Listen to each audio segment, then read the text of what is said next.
The only life insurance you should have is term life insurance because it's low cost and it actually does what it's supposed to do. But what impatient people do is they will sell because they have no idea what else to do. You need to follow a long-term investment strategy if you want to become a patient investor. You need to fight against FOMO as much as you possibly can. You want to make sure that you are doing your own research in every single thing that you do.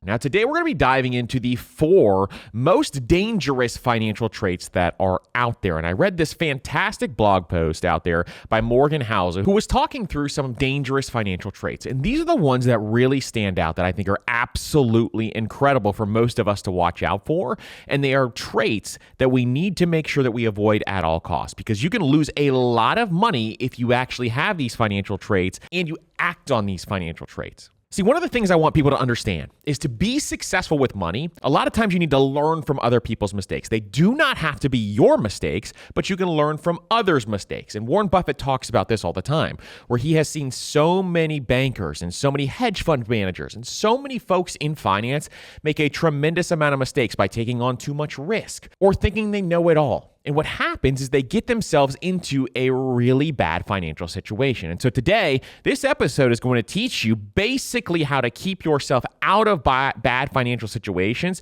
so that you can keep the path going forward of building wealth. The last thing you want to do is add additional risk and or put that liability or burden on your family. And so today we're going to dive into these 4 financial traits. So this is going to be an action-packed episode. Really excited for you guys to hear this one. So without further ado, let's get into it. All right, so number 1 is FOMO, or fear of missing out. Now, FOMO is a big thing that I think a lot of people go through in life in a bunch of different situations. And FOMO is actually a dangerous trait pretty much in any situation in life. You need to fight against FOMO as much as you possibly can. Because often what FOMO does is it causes people to make impulse decisions that are not aligned with their financial goals and or risk tolerance. So this is really important to note when you start to feel FOMO in your own financial life, that you start to suppress that feeling. I cannot stress this enough. I have done this. It is a very natural human tendency to start to have FOMO in various situations.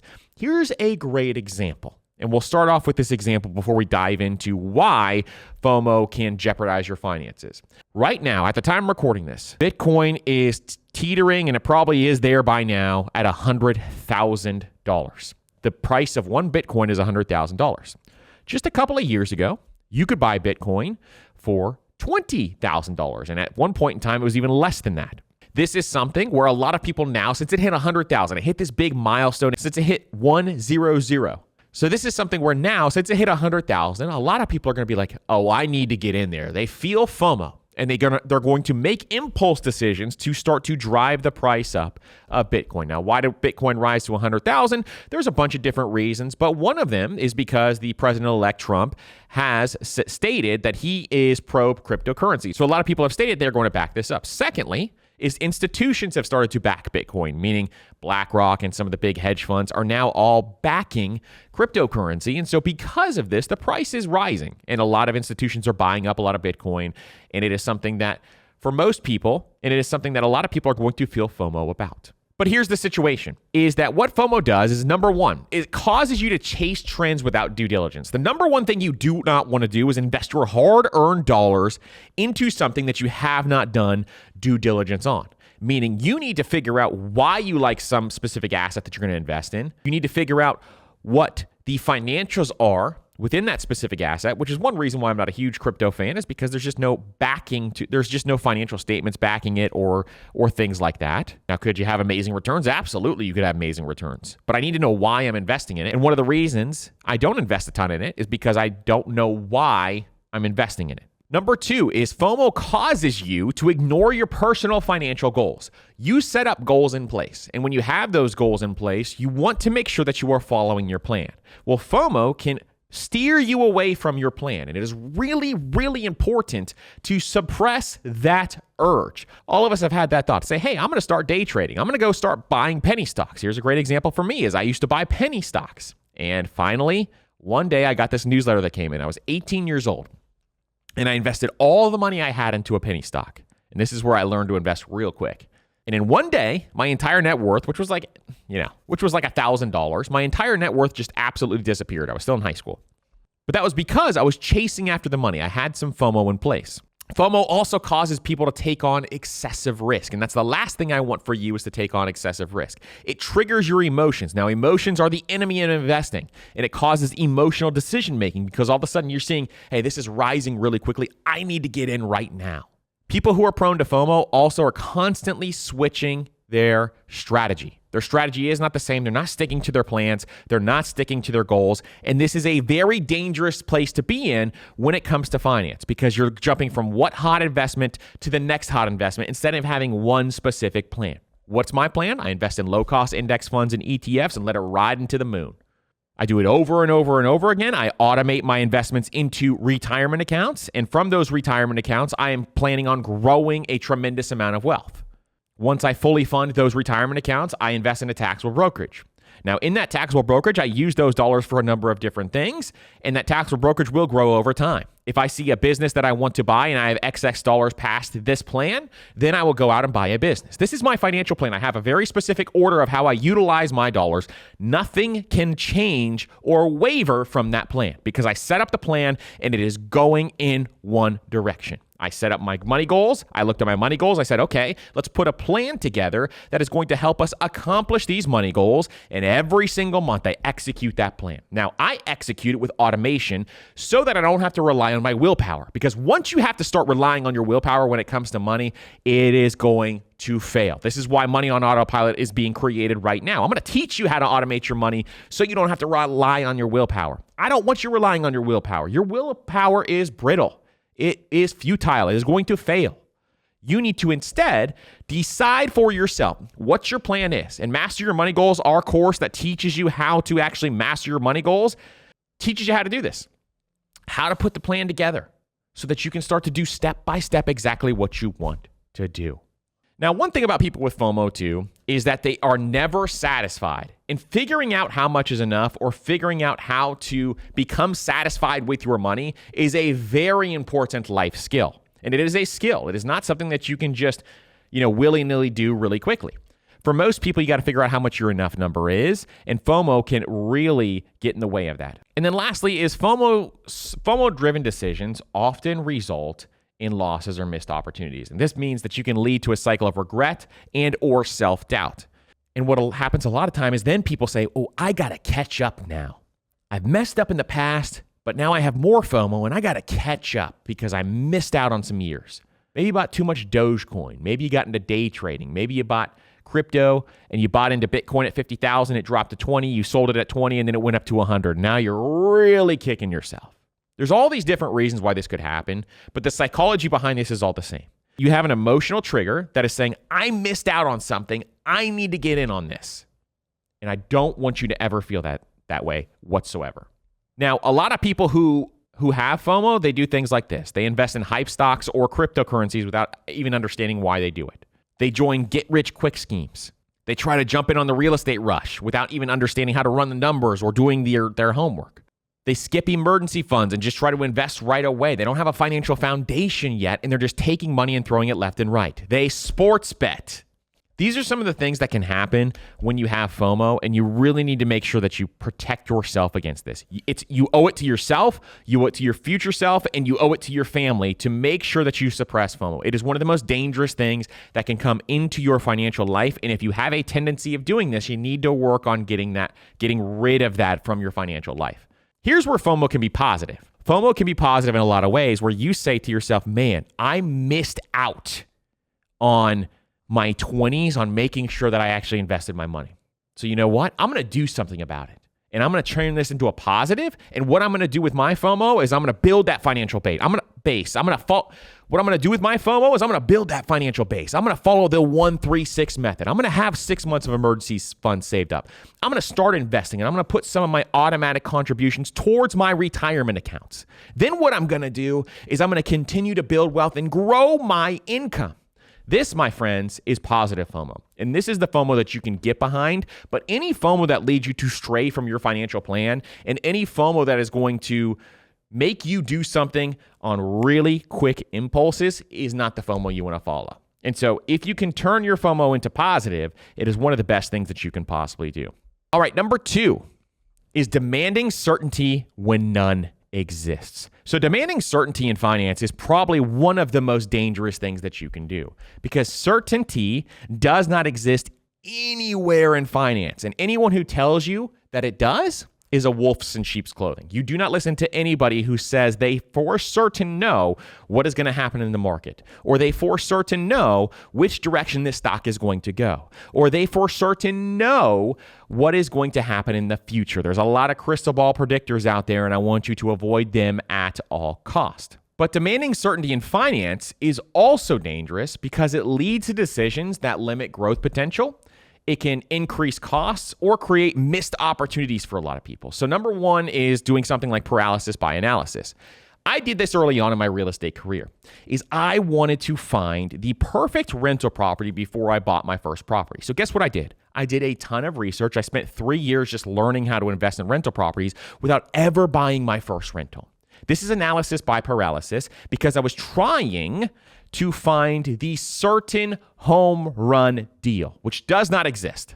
And so I was trying to find that perfect deal, and I was trying to demand certainty. So what happens is for 3 years, I just decided instead to research. And guess what happened? I learned so much more from buying my first property than I ever would have from researching for another 10 years if I needed to. You learn by doing in a lot of situations. You need to do your research up front. You need to understand how things work. And once you understand how things work, it's time to actually get your hands dirty. Nothing is perfect. Nothing is certain. Number two is people will miss market growth potential because they demand certainty. So markets are inherently uncertain. You don't know what's going to happen day to day, week to week, month to month. Where the certainty starts to rise is with time. For example, the S&P 500, over the course of a 20-year time frame, if you invested in the S&P 500, you would at least make money 100% of the time historically. That could change real quickly. It's not certain that that's going to happen, but historically, the statistics show that 100% of the time, you will make money if you invest in the S&P 500 over the course of a 20-year time span. Doesn't matter when it happened. When you started, it doesn't matter. So people who demand certainty can miss growth potential if they are super worried and stressed of what's going to happen to their money day to day, week to week, month to month. And then also, number three is this leads to overly conservative investments if you demand certainty, meaning that there are people out there that I have talked to who said, I just don't want to risk my money in the market. I'm just going to put it in a savings account. Or I just don't want to risk my money in the market, so I'm going to put it in just bonds only. You are really hurting your returns over time and how much money and growth you can have by doing something like that. Now, if that's your risk tolerance, if it's going to keep you up all night to have those dollars invested, more power to you. It's just really difficult to retire that way. Or even worse, the people out there who will not invest a single dollar, they don't even trust in banks. Instead, they stuff their money in a mattress like a drug dealer. All of these are folks who need to have certainty, who are missing out on that, who are demanding certainty when none exists. It is really difficult to kind of go through that process when you demand certainty. So also, people who need certainty have increased costs or they frequently adjust their portfolio because they are chasing assets that they think are safe. This is another dangerous game to play. You need to follow your plan. A lot of times, these folks also fail for guaranteed or low-risk schemes. So there are schemes out there, just like the get-rich-quick schemes, that are the opposite. They have guaranteed risks or are low-risk schemes. The life insurance industry is taking advantage of this left and right. One of the biggest battles I'm having right now is with the whole life insurance policies.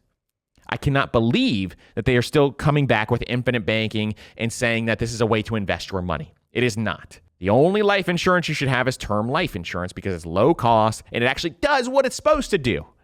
And so when this happens, people are falling for these low-risk schemes, which is absolutely one of the most frustrating things you can see as someone who just wants to help people build wealth. Now, one thing about people who demand certainty also is they are hindering their financial literacy and learning. And I think this is something that is really important to note because they are not as open to new ideas as other people would be. In addition, they have a very hard time handling market volatility. So if you invest your dollars and you put your dollars into the market is going to move up and it's going to move down in the short term. Over the course of a day, it's going to move like crazy. Over the course of a week, it's going to move like crazy. Over a course of a month, it could move like crazy. Over the course of a year, it gets a little more steady. Over the course of 5 years, it gets pretty steady. Over the course of a decade, you're going to see a trend of a one direction in which it's going. And over the course of a lifetime, you're going to see that market move in one direction, historically.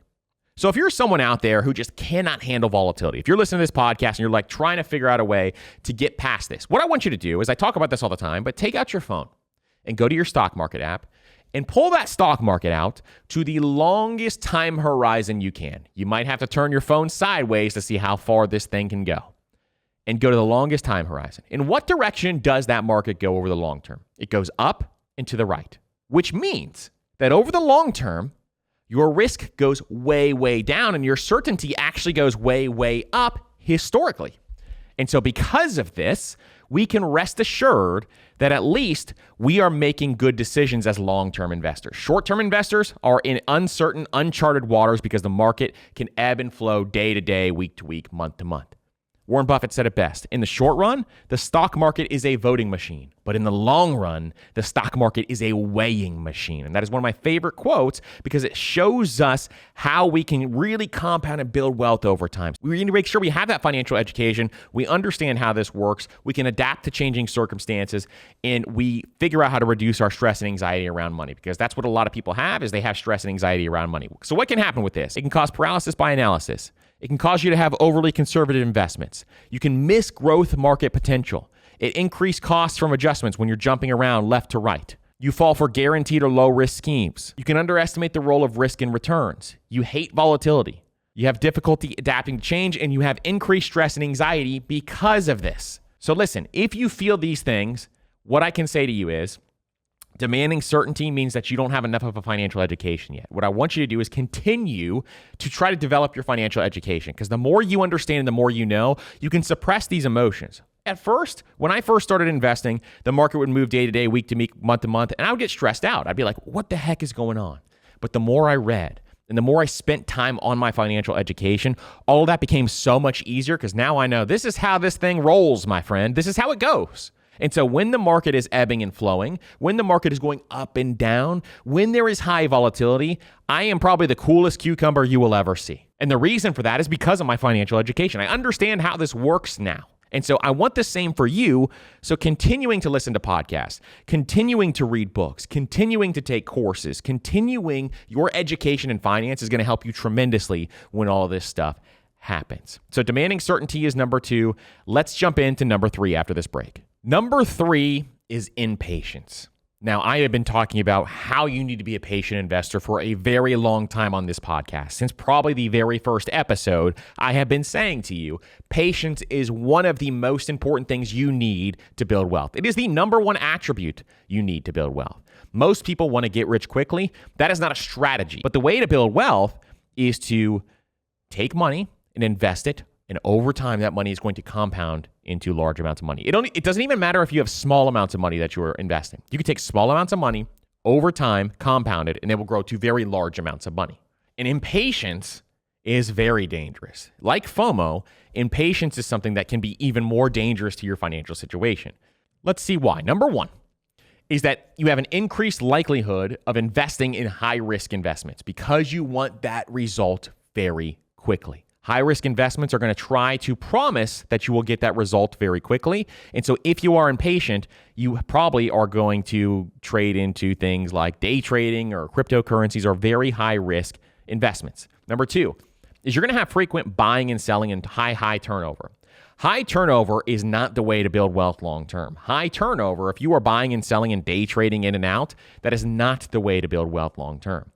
You're going to generate more transaction costs. You're going to generate more taxes in your financial situation. Fees are going to chip away at your returns. Studies show that buy and hold strategies outperform day trading, which is driven by impatience. Number 3 is that if you are impatient, you will interrupt compound interest unnecessarily. And that is the one thing that I definitely do not want you to do. Charlie Munger, who is Warren Buffett's business partner, said, never interrupt compound interest unnecessarily.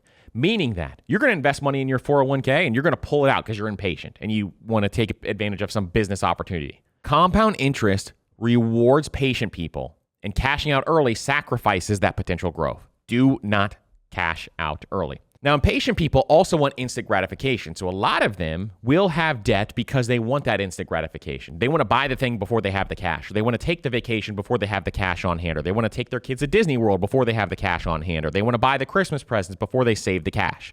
All of this is really important to make sure that you avoid at all costs because impatience wants instant gratification. If you start to feel this feeling, and all of us get on this roll where you're like, getting on this instant gratification roll where you buy something and you're like, I'm going to buy more. And then you buy another thing and then you buy another thing. You can get down this rabbit hole and this roll of where you're spending too much money. And the psychology behind this is you want instant gratification. And so making sure that you can control that is imperative.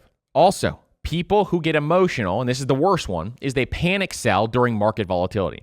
So the market goes down and they panic sell their investments because they don't know what's going on. I have so many people who have told me who were there during the 2008, 2009 financial crisis that they sold their investments at the lowest point of the market. And the reason for this is because they didn't know what else to do. They were impatient. They didn't want to wait for the market to come back. Instead, they sold their investments. Now, if you have a financial education, what's going to happen is when the market goes down, all of a sudden you say, hey, my friend, stocks are on sale. I want to buy more of this stuff because now I'm getting it at a very good price, at a discounted price. Well, what impatient people do is they will sell because they have no idea what else to do. And they panic because they have no financial plan. And so learning to suppress your emotions is so important. And number 6, this leads right into it. They have difficulty of sticking to a long-term financial plan because they are impatient. They don't want to wait for a very long time. And so instead, they have difficulty sticking to that long-term plan. They also have a tendency to dip into savings and retirement prematurely. A lot of times they don't have savings or retirement. They're into debt because they are impatient. And so patience is an attribute that you really need in finance if you want to become a big-time wealth builder. Now, how do you avoid financial patience? That's the big thing because a lot of us are going to have impatience in some way, shape, or form. I still have it. Everybody's going to have some sort of impatience. I would say I'm one of the most patient investors that I know, if not the most patient investor that I know. But some people are not impatient. So one is you need to set clear and realistic goals with timelines. You need to put a time next to those clear and realistic goals. And when you start to feel impatient, I want you to go back to those time horizons and say to yourself, wait, I said when I put this plan together, it was going to take me 30 years to build up this $1 million Roth IRA. So why am I getting impatient and saying to myself, this isn't working. I've had this for 3 years and it's worth $25,000. I need to be more patient. The plan says that it's going to take 30 years and you set these clear and realistic goals with timelines. 2, you need to learn how to follow a long-term investment strategy. If you have never read the book, The Simple Path to Wealth yet, I highly encourage you to do that. It's one of my favorite books for people who are really impatient because it shows you the simple path to wealth is buying investments over time and just holding them slowly over time. It shows you how to get to financial independence and the easiest path to get there. You need to follow a long-term investment strategy if you want to become a patient investor. 3 is you need to practice delayed gratification in every single part of your life. So if you're a person who is an impulse spender, maybe you're in some debt and you're an impulse spender, before you buy anything outside of essentials, make sure you have a 30-day waiting period. Practice that now. Making sure you have that 30-day waiting period can delay that instant gratification that you are so longing for. 4 is to automate your investments and just stop looking at them so much. Because if you can start to automate your investments, it'll remove you out of the equation. It'll remove your impatience out of the equation. Man, oh man, you see how this is just going to churn every single one of these emotions out if you automate? And so it removes that impatience out of the equation. And instead, your dollars are just working for you and they're compounding over time without you getting in the way and muddling up the waters. 5 is you can focus more on milestones rather than immediate results, meaning that I want you to focus on the milestones that you're hitting, and when you hit those, rather than trying to focus on getting these immediate results. So when you break down these big goals into small chunks, look at those small chunks and put those milestones together. Now you can have that instant gratification of those small chunks. Hey man, I just invested my first $1,000. I just got to $10,000. I just got to $15,000. And all these milestones are building up every couple of months. You're getting that instant gratification feeling without having to day trade or feel those emotions day in and day out. Always. And if you're a really impatient person, if you feel this all the time, please check your portfolio less. I know that sounds counterintuitive for some people. I hardly ever check my portfolio. I check my automations to make sure they are working. I don't check my portfolio a lot. Why? Because I know what my plan is, and my plan is a very long-term plan over a very long-term time horizon. I'm not going to mess that up and interrupt it in any way, shape, or form. So I don't check it a lot. I check it a couple of times a year just to make sure everything is working properly, and that's about it. I don't need to check it. And I live and breathe this stuff, and I don't check it a lot. And so if that's you, limit checking your portfolio for performance. Now, if you're still doing all this stuff and you're really bad with this is where I think you need to get some help. You need to go talk to either a certified financial planner and they will put the plan together, and then you can bounce ideas off each other, and you can then you can start to discuss through decisions and why you're making some of those decisions, and that's something you definitely would need. It would save you a lot of money by doing something like that. So impatience is the third dangerous financial trait. Now let's get into the last one next. All right, the last one has become much more prevalent over the course of the last couple of years. And this is because there's a lot of social media misinformation out there, really bad advice out there on places like TikTok, Instagram, YouTube Shorts, where there's all these people that are coming in and taking advantage of people who have this terrible financial trait, which is gullibility. And the last thing I want for most of you is I want you to take anybody who you find on social media, including myself, at face value. You want to make sure that you are doing your own research in every single thing that you do. This is what I did left and right early on, is people would come with information. And after I lost all my money with those penny stocks when I was 18 years old, I didn't trust anybody anymore.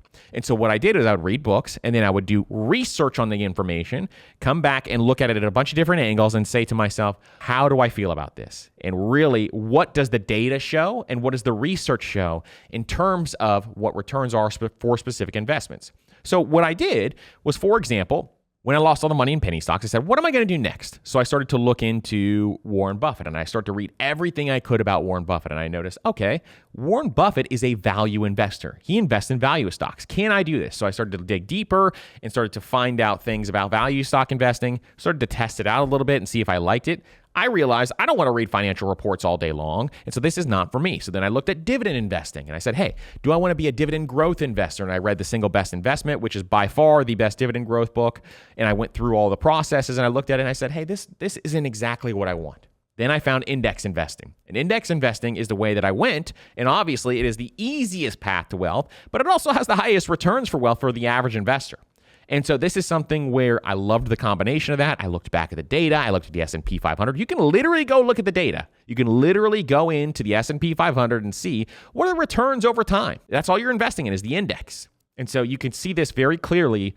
And that was making my decision very, very easy by doing research. And so what I want you to do is avoid gullibility at all costs and falling for investment schemes that are out there, because they are left and right. Like I talked about earlier, the life insurance people, not a good investment. The crypto people. It has shown a lot of people from the crypto industry have gone to jail, and it is not a bad industry whatsoever. I have no problem with Bitcoin, but I don't think it should be your whole portfolio. I don't think it should be a massive part of your portfolio either. And so for me, I want you to think through some of this stuff and not just fall prey and be gullible. I've had a lot of people say to me, oh, if so-and-so becomes elected, the market is going to do this, is what everybody is saying. Or if the other person is elected, the market is going to do this. That, my friends, is something that zero people know exactly what's going to happen. It is a crystal ball situation. Do not be gullible to people saying things like that. Nobody knows what's going to happen. And so what I want you to learn is I need to check the references. So what people who are gullible do is, one, they fall for investment scams. So if it's a too good to be true scam promising guaranteed returns to your wealth, it is probably not true. Two is they believe hot tips or insider information. There is no insider information outside of the illegal kind. If some guy at the water cooler tells you, hey, I got a hot tip on this new stock, and you listen to them, that's a portion of gullibility. Number three is buying into high fee pitch products by advisors or salespeople. Do not let advisors push you into high fee products. Do your own research, and really, you know that fees will absolutely kill your wealth. We've talked about that a ton of times on this podcast. Four is they fall victim to market timing and get rich quick schemes. Don't try to time the market. Nobody can time the market. In fact, the professional investors cannot time the market. In fact, 90% of professional investors do not outperform the S&P 500, and of the 10% that do, they are not the same year in and year out. So why do you think that you can? It is really important to make sure that you're not misled. Do not be misled by any financial information whatsoever, or do not succumb to pressure tactics. And please do not overlook financial red flags. All of these are keys that you need to make sure that you have. So one, how do you combat against this? You need to develop financial literacy. Two, you need to do your own research like I've been talking about. Three, you need to ask a lot of questions, and you need to demand transparency. Not just this fluff around question, oh, it's the average return for this kind of asset class, or this is just the average of what a financial advisor would charge. No, you need to ask a lot of questions. Four is be skeptical of anything that guarantees a high return. Be very, very skeptical. You need to do your own research. Five is to always check credentials. Use third-party reviews. You can research certifications, but look at all this stuff before you make any decisions on what you're doing. Six is always avoid impulse decisions. Impulse decisions are never good in any financial situation. You need to be able to think it through. You need to be able to talk it through. through with your spouse.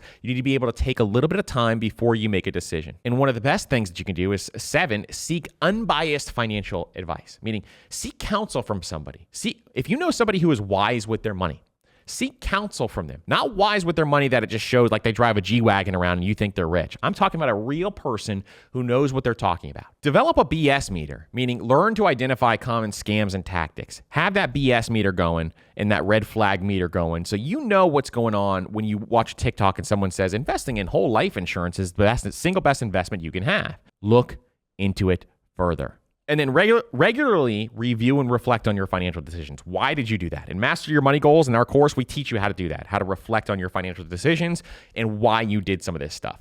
And so this is something that I think most of you need to think about, these 4 most dangerous financial traits that we just talked about.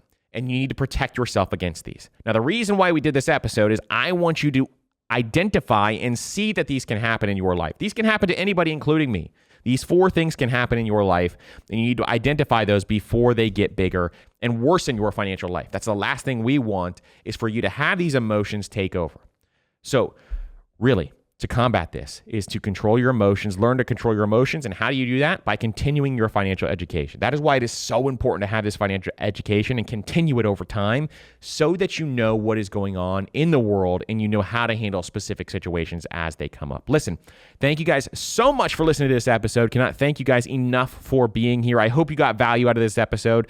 If there's an episode you want us to do, please send us an email by joining the Master Money newsletter and going to mastermoney.co/newsletter and respond to any of those newsletters out there, and we will help you in any which way that we can. I truly value each and every single one of you. Thank you so much for being here, and we will see you on the next episode.